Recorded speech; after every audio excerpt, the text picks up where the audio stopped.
Hello, everyone, and welcome to this week's edition of Blabbit. Blabbit is where we bring experts in to share their expertise, their knowledge, maybe pick their brain a little bit, and not have to pay any money. For those of you who have not been here before, Blabbit is brought to you weekly by Open Doors, your primary solution for corporate communications. My name is Glenn Ingram. I've been working in and training people in the sales arena for the last 20 years. Paul, how are you today? I'm doing very well, Glenn. It's good to see you. For those of you just tuning in for the first time and haven't blabbited with us, or maybe you haven't done it in some time, my name is Paul Geiger. I am a presentation expert and public speaking coach out of New York City. And I work on making sure that people are able to deliver their messages with clarity, because after all, it's all about communication. Isn't that right, Mark? It sure is, because I tell you what, you can have the best ideas in the world, but if you can't communicate them, they're going to fall flat. And isn't that amazing how sometimes people who don't have good ideas, but they can communicate them well, achieve success? There's an interesting situation. I know we do that all the time, Mark, but that's why we bring people on like you who actually have ideas. We just blab. Please tell everybody about you. Hey, I'm known as the sales hunter. And what I do is I help companies and salespeople see and achieve what they didn't think was possible. And my whole background is really in sales. But you think about sales, what is sales? It's really about communication. And because sales to me is not, hey, hurry up and buy this. No, sales is a conversation. And a conversation requires communication. And that doesn't mean it's one-way communication, but it's two-way communication. Because there's a second part to communication, and that's listening. Okay, enough about that. But hey, if people want to find out more about me, I've written a number of books. A Mind for Sales is the latest one I got out there, but you can jump to the website, thesaleshunter.com. But hey, let's get on with stuff. Let's talk. Hey, that super sales dog just closed another sale. I love it. So I had about 3 questions, and now we've just narrowed them down based off of what you said. How interesting, or how many times have you had to explain to salespeople that they have 2 ears and 1 mouth for a reason, and don't, as our good friend Antonio, that's been on our group on our show before, and use the adage, they don't show up. And what was that, Paul? Show up and throw up. Show up and throw up. I tell you what, that one is so painful because, in fact, I was listening to some sales calls the other day, and sure enough, salespeople, they showed up. Yep. And they threw up. And you know what's funny is you could just imagine what the people on the other end of the call were doing. Nothing. Well, no, they were probably checking email, probably going through all kinds of stuff. And then at the end of the call, the salesperson thinks, wow, I had a great call. I was able to work my way through the entire deck. Who cares? Who cares? In fact, this is the line I love to use. The best sales presentation ever made is the sales presentation never given. Whoa. Does that rattle a few cages? Mm-hmm. It does. It kind of blows the boundaries away. And for people who need guardrails, who don't fly without a net, that can be a pretty scary proposition. Now, you're bringing up an interesting point, and this is something that we've been touching on week after week, or at least I've been inserting it boldly into the conversation. And that is something that I refer to as expert syndrome. And I believe that that has an effect on people who are public speaking. And, you know, my contention is that all business communication is public speaking. So when you get up to give a sales call, all of a sudden you're in the spotlight. All of a sudden you've got to prove you're the expert. And that's the beginning of the end. Because once you have to prove, then you're just going to keep spewing information and feel like, well, I have to live up to the obligation of these people paying attention to me.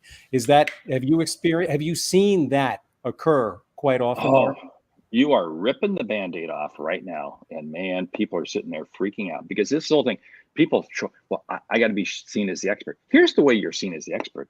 It's the questions you ask, not the statements you share. Now think about this for a moment. I already said the best presentation ever made is the presentation never given. Now I'm saying to be an expert, it's asking questions. Here's what I found. If you want to be seen as an expert, your objective is to get the customer sharing with you, is to get the customer talking. And you know what's funny? The more the customer talks and you're not talking, the more they're going to think that you're an expert and you haven't said a thing. It's the questions we ask. And here's the situation.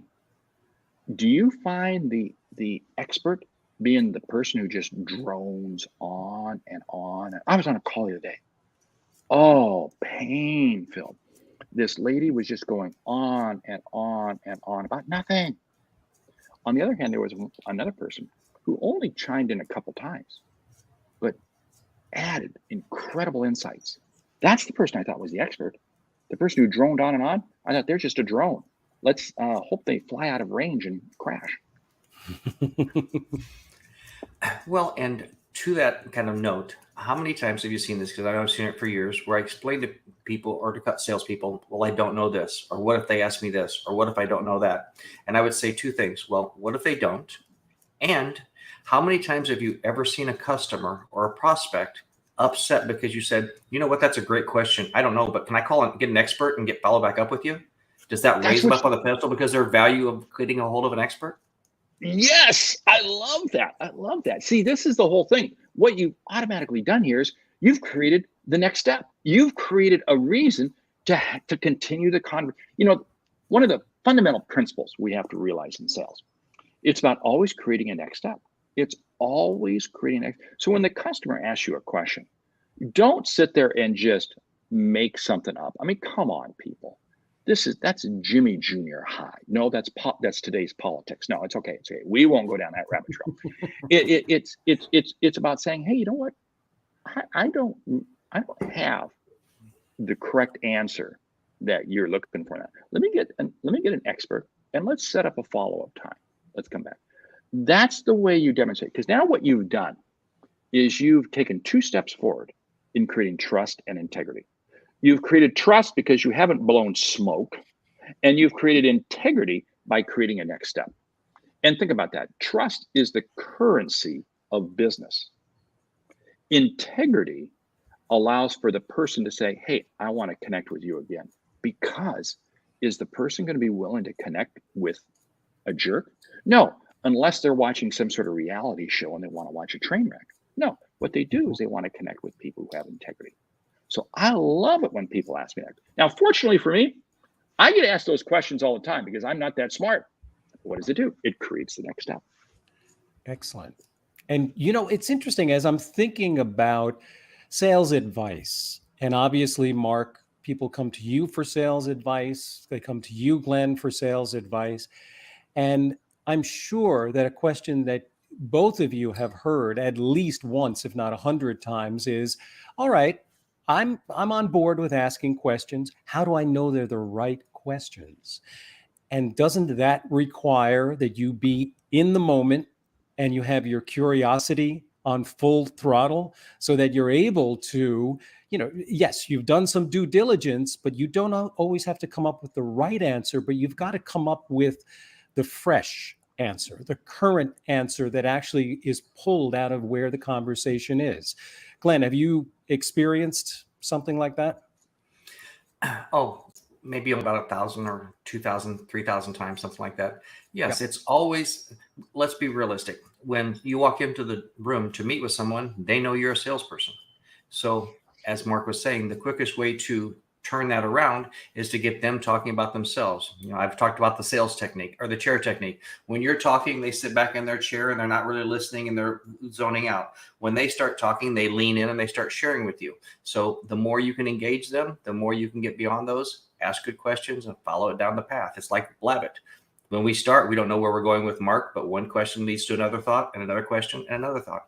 Well, see, right there is a perfect example. If you think about it, the 3 of us are all leaning in. We're not leaning back. We're leaning in because we're interested by the conversation and we're inviting everyone into the conversation, the 3 of us into the conversation. This is so critical for salespeople. Let's go back to that question that, you raised in terms of, well, what if I don't know what questions to ask? Here's the whole thing. I see so many salespeople, they walk in with a presentation, and that's fine. The presentation is my back pocket. That's my back pocket. But what I find is this. All I have to do, just like what's happened here, you ask one question, creates a comment, and then it creates another question, comment, another question. And boom, we're off to the races. You see, sales is about asking follow-up questions. The technique, what this means is that you take whatever the person shared with me, shared with you, and you ask them a follow-up question. I'll give you an example. Somebody shares something and you go, hey, could you tell me more? Could you give me another example? Now, what have you done? You've actually demonstrated to the person that you as a salesperson care about what they just said. You as a salesperson have demonstrated that you're interested in knowing more. And you as a salesperson are going to learn more because you put the customer first. Mm-hmm. This is the missing ingredient in sales calls. If you're not careful, you may actually create a conversation. Oh, that would be, excuse me. Now we got a problem here. Wait a minute. We got two people jump. How am I going to get through my 65 slide PowerPoint deck in 35 minutes? Oh, man. I'm not a conversationer. I'm a presenter. See, and isn't that so funny that we really should change the term from sales presentation to sales conversation. Oh, you know what? I just realized, let's the three of us go on a mission right now. It's a sales conversation. I want to have a sales conversation. Right. Well, I literally refer to anyone who talks to me in that capacity, who I'm talking to as a potential customer. It's just a chat. That's all. We're just going to talk a little bit about what's going on in your life. What are your goals? What are your aspirations? If I have a solution, I'll let you know, but I don't know exactly what's going on. So let's chat. Let's just have a conversation. Now, I have a question about course correcting. What happens if you stub your toe and you've gone off on a tangent and you're spilling it and you realize you need to put the brakes on? You need to throw those brakes on. One of the solutions, or one of the things that I give to my clients who are working in sales, is don't hesitate to introduce third-party validation. I think it gives a little bit of space for the decision-making process and gives a little bit of room for the overwhelm to recede. Do you experience that, Mark? I love you said so much there. I mean, there's so much that we could run for an hour with just what you said. Let's pick up on the latter part of that. I love that third-party validation. I call them kind of confirming statements. I work with a number of other companies very similar to yours, and here's something I found. And is that similar to what you kind of see happening? Now, what have you done? You've told the person that you're familiar with their space, you're familiar with their world. B, you've invited them to share what they see. So you've now made them the expert, but along the way, you still have kind of shared that you have a level of expertise. I call those kind of confirming statements, but I tie that in with a question. Now I get the feedback, because here's this situation. Have you ever stopped and asked yourself as a salesperson, how much of the time do I spend talking versus how much of the time does the customer spend? Now, there's plenty of recording tools. There's Chorus, there's Gong, there's a number of tools out there like that. So if you have access to that, you can actually see what that talk track looks like. But I am amazed at the percentage of time. It's almost as if, hey, the sales presentation's going on, customer not needed, customer not included. Oh, man, for me. Well, and how about the extremely dominant, the customer with the chip on their shoulder for whatever reason?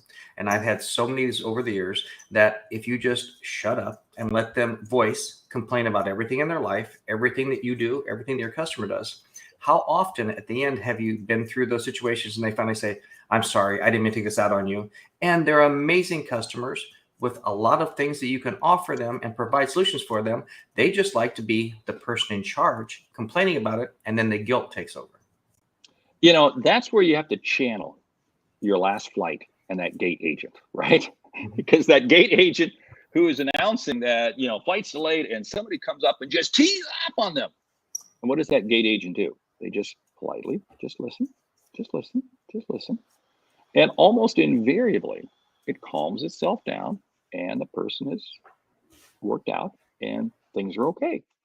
That's what you got to do. Here's the situation. I think this is the thing that salespeople have to remember. The sun's still going to come up in the morning. That's kind of a brilliant flash of the obvious. But so many salespeople get themselves so worked up into a specific call they're making that they forget to realize that, hey, you know what? This too shall pass. And oh, by the way, nothing that occurs during this call today is going to change the course of mankind. Nothing. Relax. Just listen. Now, I'm sorry, Glenn, go ahead. Well, and what kind of got me thinking there was, again, the old thing that I've had a hard time getting most salespeople to understand, that 9.5 times out of 10, the worst thing that's going to happen at that sales meeting is they're not going to buy. I've rarely had things thrown at me, occasionally. I've not had anyone throw me out the door physically. So when the worst thing that's going to happen is they may not buy, what do you really have to lose? Well, this whole thing, I mean, I have yet to look at a newspaper. Do they still print them? But see a news headline or see anything where a salesperson was maimed, a salesperson lost an arm, salesperson. No, it just doesn't happen. Exactly. I mean, you know, you can go through a situation where a sales call doesn't go well. But you know what? You know what I find very interesting? This is what I tell salespeople, is you may be in the middle of a sales call and the customer tees off again. Or, you know, this may be a prospect you're reaching out to, whatever. Here's a situation. You don't realize what was going on in that person's life before you had that conversation with them. And they could just simply be taking it out on you. It's like you're driving through an intersection. You have a green light. You're green light. And suddenly you get T-boned. There's a car coming in the opposite direction, runs the red light, and hits you. You know, it just happened to be, you're in total right, but you just happen to be in the right place at the wrong time. I think that's a song, isn't that? Maybe that's a country western song. I'm not sure. And again, it just relax. It's okay. This too shall pass. If I may, real quick, Paul. And what most people don't understand is, again, you have nothing to lose. They're not buying what you have at that point. So you have one last chance to turn it on its head and say, well, Mark, you know what? You seem to be very educated, informed. You seem to have all your processes in place. You really don't need my help. But you know anyone else that isn't as organized as you that could maybe I could help? Why not get one referral on the way out the door? You have nothing to lose. I love that. I love that approach. And here's the whole thing. We don't close deals, but we open relationships. Now, in this case, you didn't close a deal, but you opened. But here's what I look for. Every person I meet, I want to earn the right, the privilege, the honor, and the respect to be able to come back and meet with that person again. Okay, that's it. And you know what? If I can do that enough times in a day, I'll wind up having a full plate of business in time. Just earn the right, the privilege, honor, and respect to be able to meet with that person again, because you never know. I had a situation just the other day. Person who came to me, major opportunity for my company. We're going to be moving forward with it. This is solid. And it was probably about 6 years ago. I had first began talking with this guy. No interest. They were totally satisfied, totally connected, totally good. And we went our separate ways. But you know what? I didn't burn bridges. And today, or tomorrow, I should say, we will, be off and running with a major contract. Nice. Let's talk a little bit about, in practical terms, about sales and levels of permission and persistence. And I see those two things as being on opposite sides of the actual interaction. In other words, levels of permission, and Glenn and I have talked about this many times, before you actually ask for the call, before you actually want to move things forward. How many touches do you prescribe that a good salesperson utilize? And I realize sometimes it happens on a one touch.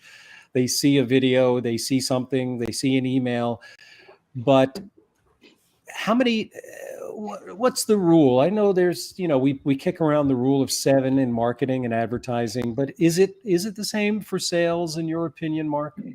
No, and the number's going to vary. And here's the whole thing. If everybody connected on the first call, we wouldn't be needed. Okay.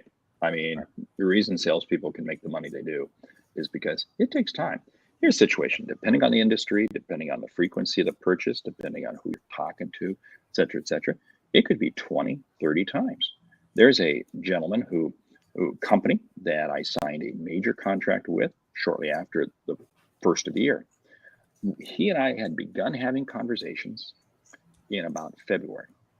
Probably had 20 to 25 conversations. These were sales calls on my end. But now here's the whole situation. I was continually reaching out to him.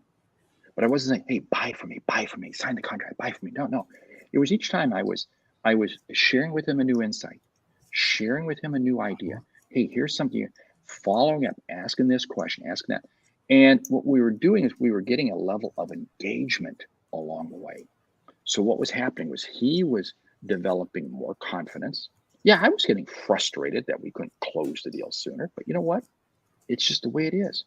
He had to see enough value, and the timing had to be right, because he saw what I learned later was he saw the value early on, but the timing wasn't right within their company due to other issues going on. Mm-hmm. So you may be touching. I mean, I've got prospects that I've reached out to 15 to 20 times before they respond. Here's the key. It's never, hey, following up, or B, just checking in, or wanting to bounce this to the top of your email list, or whatever it is. It's bringing a new insight every time. Right. Bring new information.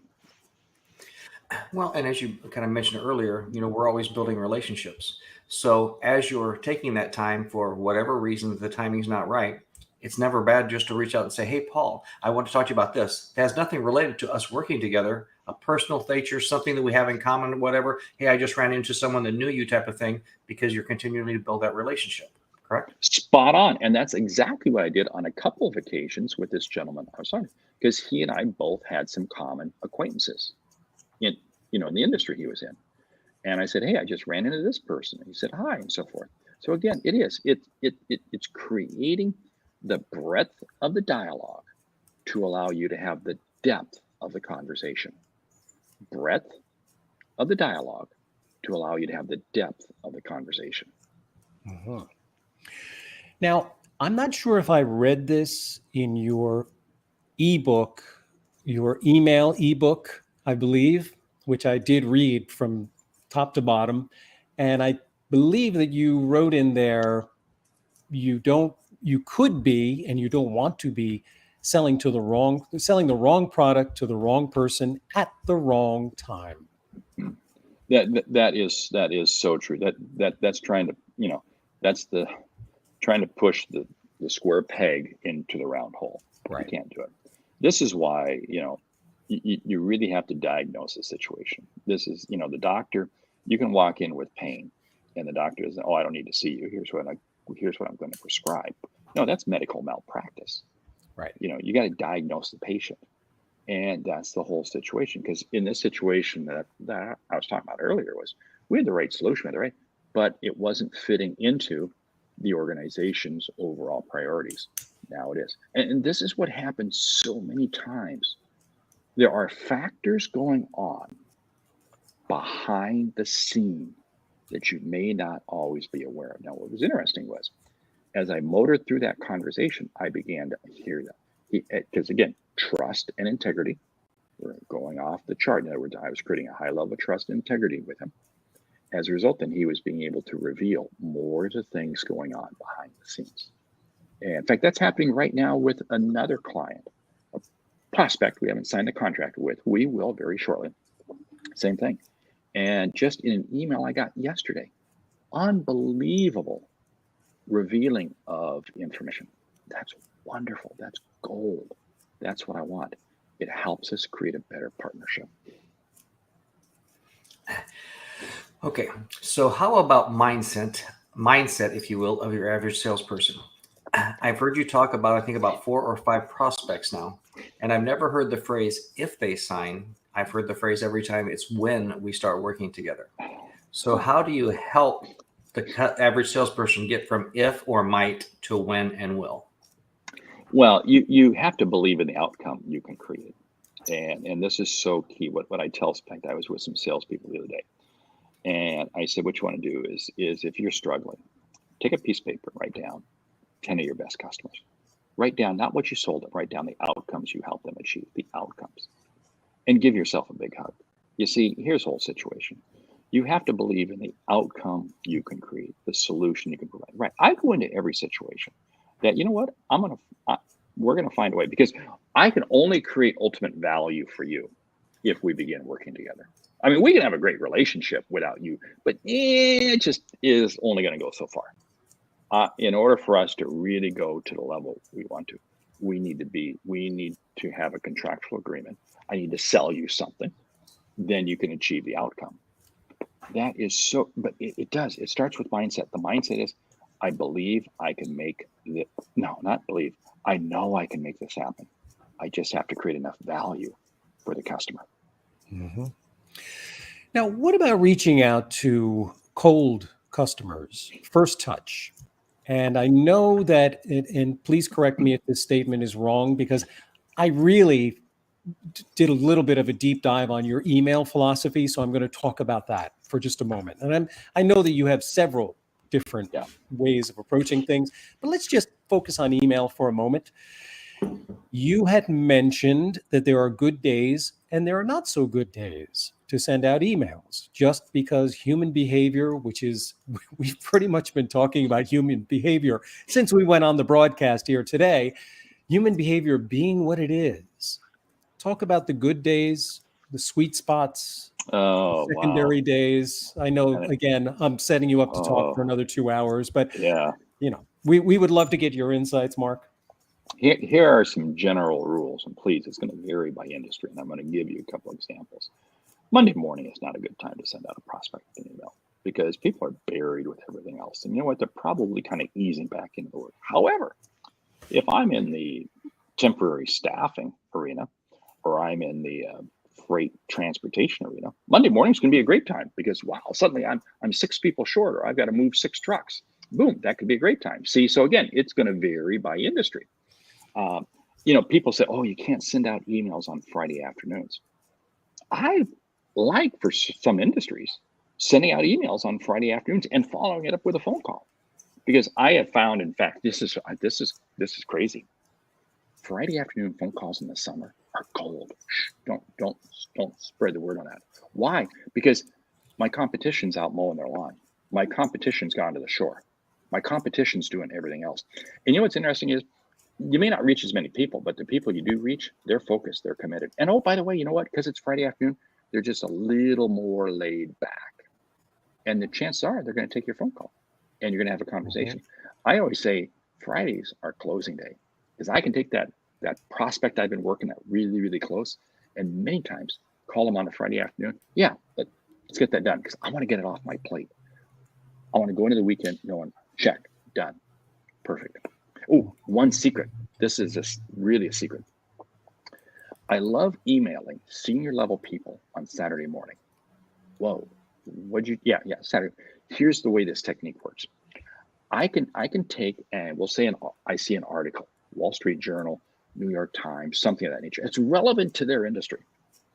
I will email them the link, and chances are they're not going to open the link. Don't put a bit.ly in it because they can't see it. You want to let them see the whole link. But what I'll do is I'll just summarize. I'll just put 3 bullet points. Hey, just saw this. Boom, boom, boom. Thought it might be of interest to you. And I'll email it to senior level and CEOs and so forth on a Saturday morning at 6:30, 7 o'clock. Now, you know what's very interesting is they don't stop working on the weekends. But on the weekends is when they're working not in the business, they're working on the business. And the level of response I get back is huge. I sent a link like this one time to a CEO. This was just a couple of years ago. And it was absolutely crazy. He didn't respond. He sent me a video response. From him in his backyard. He said, Mark, that was absolutely gold. I'm sharing this with my team on Monday, et cetera, et cetera. And that relationship turned into becoming a great customer. All because I was playing on his terms, not my terms. Nice. Well, and when you talk about times when you're contacting people and understanding your clientele and your marketplace, again, I don't care if it's trade people. If it's trade people, a lot of times you may get that gatekeeper that won't let you through, but from 7 to 8 in the morning, that gatekeeper's not working. from 5 to 6 at night, that gatekeeper's not working. Even with attorneys and stuff like this, that maybe it's hard to get a hold of them. Like you said, most Saturday mornings, they're in working for a few hours. And if that phone rings, they may answer it just by accident because it's bothering them. And they're going to respect. And here's the key thing.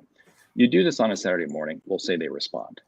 Make sure you respond back a couple hours later. Don't wait till Monday morning.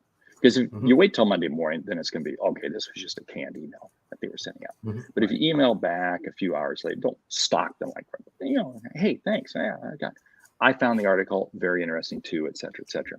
You're not selling anything. You're just keeping the conversation going. That's so key. Hey, you mentioned also something about gatekeepers and so forth.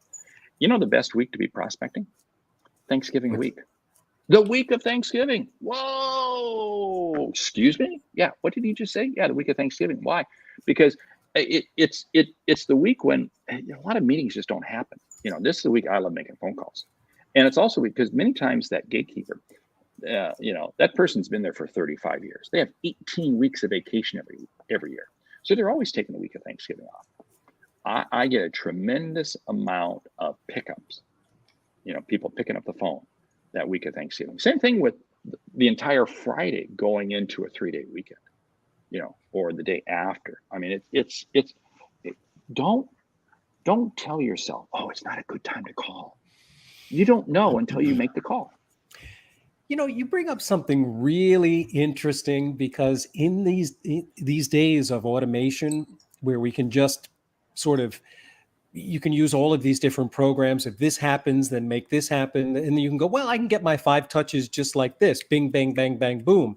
But you talk about picking up the phone.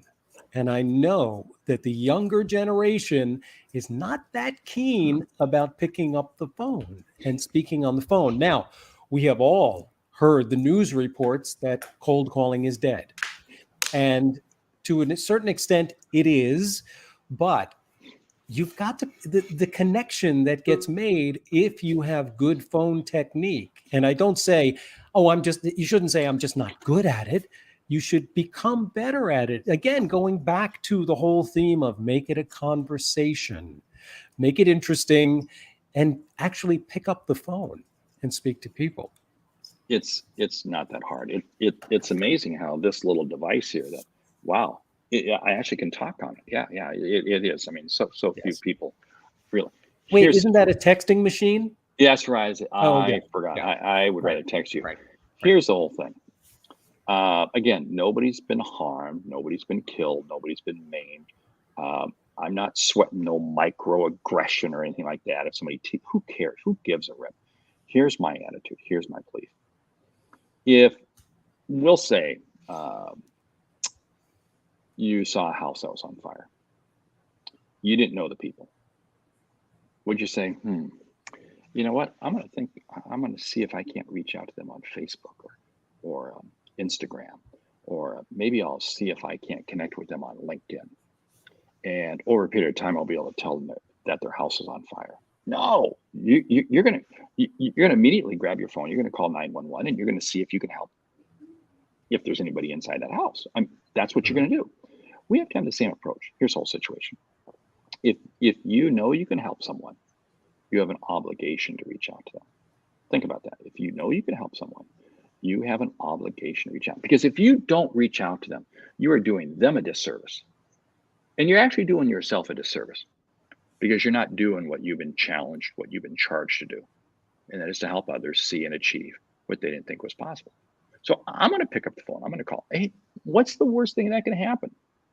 They don't answer the phone. Fine. I just leave a quick voicemail. I leave a quick voicemail. And if they do answer, I just have a short conversation. And again, I'm not trying to sell. I'm just trying to learn one piece of information about you. And then I'll be able to go forward and have another conversation with you at a later time. Mm-hmm. It's interesting. What I've been challenged trying to explain to people the last couple of years is your numbers by distance and easy to ignore. And what I mean by that is, if we're going door to door, I may have to contact 20 people a day to get 5 appointments for the week to get 1 sale. If I'm going to call people, I might have to call 100 to 150 people a day to get those same numbers. Mhm. If I'm going to email people, I may email 1,000 to 1,500 to get those same numbers. So the easier you are to ignore, the more contacts you have to have. Oh, spot on with that. And that's I got this great email, but it's not eliciting any response. So if I send a bad email out to one person, I've sent a bad email. If I send a bad email out to 1,500 people, now I'm really stupid. And that's what I see so many salespeople doing, because they take the easy route. They try, just pick up the phone, just have a call. No big deal. It's not a big deal at all. And once you get over that curve, you're going to be amazed at the conversations you're going to have. Because here's the whole thing. More information is going to be exchanged in a 1-minute phone call than is going to be exchanged in a dozen emails going back and forth over a period of weeks. Think about it, right? I mean, you get on the phone with somebody, and it's amazing how much information you can share quickly. But it's going to take you weeks from an email standpoint. And we're all getting so many robocalls and stuff like this. I mean, what I find fun is to be a dinosaur and really just shock the hell out of people and walk in their door and say, "Hi, my name's Glenn. Who would I talk to about X?" Because no one does it anymore. The same thing with the phone call. We're trying to do everything else to be lazy. No one is genuine in doing stuff themselves. This is why I say face-to-face, door-to-door, and phone is more effective than ever, because nobody's doing it. I mean, people say it doesn't work. Here's the whole situation.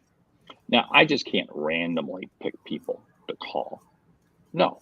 But if I know that this is the industry, these are the type of people, in other words, my ICP, my ideal customer profile, these are the people I can focus in on, boom, then guess what? I'm going to focus in on those people, and I know I can help them. So I owe it to them to reach out to them. I know I'm disturbing them because they didn't wake up in the morning and say, "Man, I sure hope Mark Hunter calls me today. My life is not complete unless 5 people prospect me today, cold call me today." No. But this is where you have to have a moment of insight. What is this? This is a statement or a question relative of importance to them, not to you, to them. That's what you got to start the call off with. Do you find that for most salespeople, the process of building their avatars, who that person is one of the most difficult hurdles to get over? Yes and no. It is initially, because they like to think it's everybody.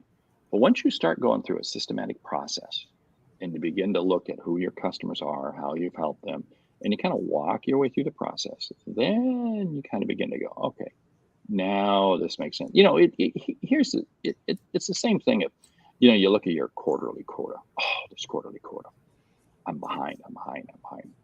And you can say like, wow, I'm never going to achieve that. But here's the situation. That's the scoreboard. But the scoreboard is made up of activities, individual activities that occur. Focus on the activities and be systematic, be focused and disciplined in what you're doing. And then you'll begin putting the numbers up on the scoreboard. But if you just focus on the scoreboard, no way you're going to do it. I mean, it's no different than a game. I mean, no different than any sport. Yeah. I mean, sure, you want the score, but it's how you're playing the game. So does that tie in, Glenn, with the whole concept of imperfect action? 100%. I've made this comment before. I learned from someone that was constant imperfect action. If you wait till you perfect something, you've missed a dozen clients along the way while you were perfecting it. I can't agree with that more. Here's what's funny. People say, well, I don't know what to do, so I'm not going to do anything. Or my sales process doesn't work, or whatever. And I go, no, you haven't tried it enough. You haven't used it enough. Here's what even a bad sales process worked enough generally will yield results. And then over time, you can begin to tweak it. But yeah, if you're waiting for it to be perfect, it's never going to happen. It's never going to get done. Well, you brought up quarterly sales quotas and stuff like that. I used to work in an industry where you would have markets. So, about once a quarter, we would go to a different place. And I saw 90% of our people that would kind of have a hangover, if you will, when they started it. They maybe just glided in. And then at the end, they're stressing out, driving themselves crazy, trying to hit those quotas, where I know I'm a freak, but I would hit it hard because I like to just stroll across the finish line. I don't want to have to sprint. Oh, that's so true. This is the whole thing. People sit there and And well, if everything goes right, the sun, the moon, the stars, everything lines up perfectly, and I win this lottery and I win that lottery, I make my quota. That's a pretty lousy way to set your future. I do want to stroll across the finish line because, I'm done this amount of activity, this amount, and I know as a result, I'm going to achieve my quota and I'm actually going to go past it. And what does that do? That helps make the next quarter, the next year, next month, whatever it is, that much easier. Salespeople have to be ahead of the game, not behind the curve. Mm-hmm. Now, I want to go back just for a moment to phone work, because we very often we give best practices, an overview. Well, you should be doing this, and the various experts who come on Blabbit. Yes, you should do this. You should do that. I'm a big language guy, and I want to pick your brain for just a moment, Mark. Is there a consistent opening phrase, line, approach that you use when you're on the phone? And I understand it varies, but is there an overall way that you get the attention and get the engagement of the individual that you're speaking with? Yeah, here's the way I love to start off a phone call. Hey, Ross, I was just talking with some others in your industry, or I just was working with some people in your industry, and a common issue they have is this. I'm wondering kind of what you're seeing, if you're seeing the same thing. So that's one of the ways I approach it. What I've done is I've done that confirming statement. We talked about that earlier. Or I might say, hey, I just saw this announcement. In fact, I did this one time. There's a company that had just acquired another company. And I had wanted to get into the company that did the acquiring for a long time. I just saw that come across. I immediately called the COO of the company who I'd been trying to reach. Hey, congratulations on that. Oh, by the way, that company in that industry, I've got some insights on that space. Let's kind of arrange to talk. You know what's funny? He called me back, and within a day, he cleared his calendar for me to come have lunch with him. Wow. Because I was communicating to him on an insight that was of relevance to him. Right. Mm-hmm. Isn't it amazing when we find a way to connect how much a calendar can open up versus people are always too busy and don't have time to talk? Well, yeah, because too busy to talk is just a big, giant excuse because you haven't demonstrated a reason. I find this time and time again. If you come at them with a meaningful statement, a meaningful question that they can begin to see, there's something of interest. It's amazing how the calendar opens up. They'll suddenly create time for you. Yeah. Now, I had experience a couple of years ago, and for quite a stretch, where I did have to call through and I did have to speak to gatekeepers. And one of the phrases that I would use to start off with was, I'm hoping you can help me with this. Yes. And it's amazing what happens when you frame it that way, because everybody wants to be helpful in their core, even if they put on a brave face that no, I'm the gatekeeper. Yeah. But if you say to another human being, I hope you can help me do this. You see, to me, changes it. I love that because it's non-threatening, and it just comes across. It's not demanding. Yeah. And again, here's the thing: the more relaxed you are going into a call, the better the results are you'll get from the other person. And in that manner, you're incredibly relaxed. You're saying, I'm wondering if you can help. Boom. Yeah. Right. I love it. Well, and I think a little bit of that kind of fits your personality. And you have to be kind of authentic, as we talk about, and true. I think I've told this story in here before, one time where I walked to an insurance office, was doing door-to-door selling advertising. And the lady said, can I help you? And I said, yes. Can we buy insurance? It started 10 minutes ago. And she looked at me odd. I said, I need insurance started 10 minutes ago. I just had an accident. Can you help me? And she starts to look. I said, I'm just kidding. I'm Glenn. Who handles your advertising here? You know what? She thought it was so funny. She made the owners meet with me. You allowed your personality to come through. Unless you're the crazy uncle or the weird aunt in the family, you have a personality that leverage it. I'll leverage it because at the end of the day, do people want to have a conversation with a robot? No, they want to have conversations with human beings. I love that statement. That's classic. Yeah. Well, So, well, we got time for about one more. So, Yeah. Again, back to, I guess, when I saw on your thing about helping people sell projects, meet quotas and stuff like this. So again, in my experience, people sell based on the way they buy. So when you have someone that always wants the cheapest car, the cheapest house, the cheapest pair of shoes, how or is it even possible to get them to understand the value and sell beyond their means of buying? Oh, wow. Again, we oh, should extend this for another 3 hours because this whole price issues, this is really sensitive stuff. Because here's the whole thing. If you don't believe in your price, it's totally irrelevant because you will never be able to sell beyond. Here's what you have to keep in mind. It's the outcome you create. Look at the outcome. Ask yourself this question. How is the customer going to benefit? There's a reason why 5 people on the same flight will all pay a different airfare. Okay. There may be a grandpa or grandma on the flight. They're going to see their kids and their grandkids, and they're looking for the absolute cheapest flight, and they're retired. They'll flex their calendar by a day or two. Up in the front of the plane, there may be an individual who has a 3-hour window because they got to get to point B because they got a meeting and there's a multi-million-dollar contract on it. Who's going to pay more money? Of course, the person who has that 3-hour window, you see? So you have to look at it's the value, it's the outcome the customer is going to receive. That's what will determine what they will pay. People will pay any amount of money as long as the value they get exceeds the amount of money they're being asked to invest. And that's the thing. I'm not thinking I'm getting you to buy something. I'm getting you to invest because you're going to achieve this outcome. That changes the That's why mindset. that's why I try and tell people I don't want salespeople. I want solutions providers. Oh, I love that. That's yeah. excellent. Yeah. So now we Love have to that. have solution conversations. Right. Right. Wow. Yeah. We're creating an entirely new lexicon. Well, yeah, but see, this is what it is because salespeople fall into the trap of oh, I'm in sales. No, I'm creating solutions. I am absolutely. This is why. I mean, initially when I got into sales, I have to admit I hated it. I didn't like it, but I had a boss one time who sat me down and really challenged me to focus on, do you really understand your customers? Do you really understand what you're doing, how you're helping them?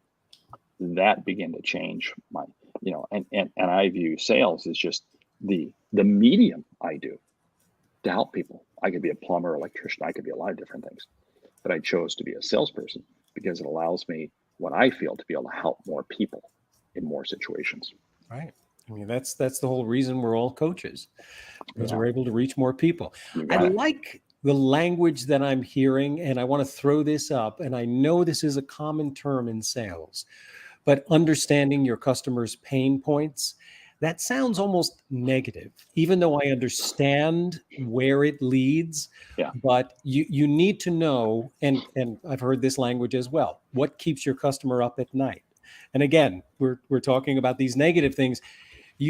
This seems like a situation where you have to thank the motivation that gets you there, but then let go of it when you're in Yes. conversation. Because thinking of it as pain or what keeps you up at night makes it sound like you're inflicting something on someone, and it may not be something you really readily want to do. Right. And that's where I'm going to sit there and say it's not just the pain. It could be the gain. I'm going to help you achieve. Yeah. One of the biggest things I always say is I'm coming in to help a company achieve a higher level of success. And again, see, that's a mindset. Because when I do that, I'm coming at this from a positive perspective. Right. Well, Exactly. and it's kind of the enemy of my enemy is my friend type of thing as well. I've seen times when I've had an industry that has had a certain thing shoved down their throat, if you will, and actually sending out an email with just a headline, "Are you sick and tired of XYZ?" That even though they didn't know me, I would get 40 to 60% cold opens just because everybody hates XYZ. There you go. Oh, wow. Interesting. Yes. Everyone, that's an interest. That almost sounds like a movie from the 80s. Everyone hates XYZ. It was the best decade, if you ask me. Anywho, Mark, thank you very much for joining us. It's been a pleasure. If anyone would want to reach out to you, what's the best mode to do so? Well, the best way is thesaleshunter.com. And the Sales Hunter is trademarked. You can't steal it. And yes, Hunter's my real last name. I didn't change it. People always ask me, what did you change? What was your name before Hunter? And no, but thesaleshunter.com, there is a wonderful wealth of free information you can grab. Access to my books, go out to Amazon. A Mind for Sales. That's the book I'm really recommending right now. YouTube. I'm all over the internet. But hey, more importantly, I want to help people. And you know what? That's probably the reason why this went so well here today, Glenn, is because we all give away a lot of free information. It's really basically our mantra. Yep. I tell you what, Thank you.